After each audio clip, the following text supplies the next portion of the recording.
எல்லோரோட மிக பிரபல்யமான இயற்கை அழகுகளில் ஒன்றாக காணப்படுறது இந்த ராவணா வாட்டர்ஃபால்ஸ்.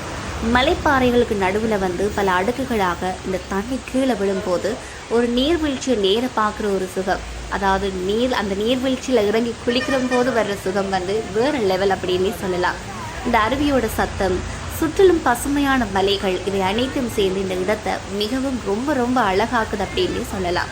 ராவணா ஃபால்ஸ் சுமார் 25 மீட்டர் உயரம் கொண்டதாகவும் இலங்கையினோட அகலமான அருவிகளில் ஒன்றாகவும் இது காணப்படுது. மழைக்காலங்களில் நீர்வரத்து அதிகமாக இருக்கும்போது இந்த அருவியினோட தோற்றம் இன்னுமே பிரமிப்பாக இருக்கும் அப்படின்னு சொல்கிறாங்க. இங்கே வரும்போது ஒரு முக்கியமான விஷயத்தை நீங்கள் மறக்கக்கூடாது. அருவி பாறைகள் ஈரமாக இருக்கிறதால இங்கே வழுக்கிற தன்மை அதிகமாகவே காணப்படுது. அதனால் தண்ணீருக்குள்ளே நீங்கள் இறங்கும் போது, பாறைகளில் நடக்கும்போது மிகவுமே அவதானமாக இருக்க வேண்டியது முக்கியம். இயற்கையை ரசிப்போம், ஆனால் பாதுகாப்பையும் நாங்கள் மறக்காமல் இந்த இயற்கையை ரசிக்கணும்.